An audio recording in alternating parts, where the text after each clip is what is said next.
نحن على مشارف انتهاء الدور الأول من المونديال، وأحيينا الحديث على جمال بلماضي وعلى الإقصاء وكأن الأمر حدث يوم أمس فقط.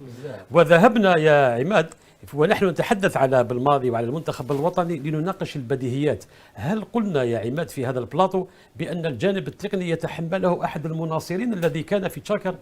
هل قلنا بأن الجانب التقني يتحمله لاقطي الكرات في مباراة الجزائر الكاميرون؟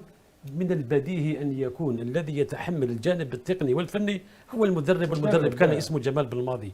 لكن أن نقول بأن نسبة قصامة في تلك المباراة كانت ضئيلة أمام أخطاء بالماضي فهذا هراء وكذب وبهتان، ولا يجب أن نقول ما لا يجب أن يقال في حق الرجل يا عماد. أنا من منطلق مبدئي كإعلامي نحن نرفض فتح النار على سيارة الإسعاف، فما بالك بأن نفتح النار على المسعفين؟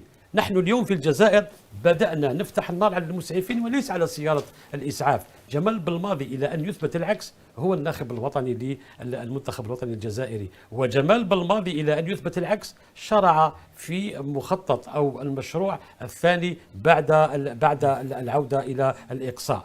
وجمال بلماضي إلى أن يثبت العكس يا عماد يدرك جيدا ما له وما عليه. لماذا نريد مرة أخرى أن نضع على رأس المنتخب الوطني الجزائري 40 مليون مدرب عوض مدرب واحد اسمه جمال بلماضي؟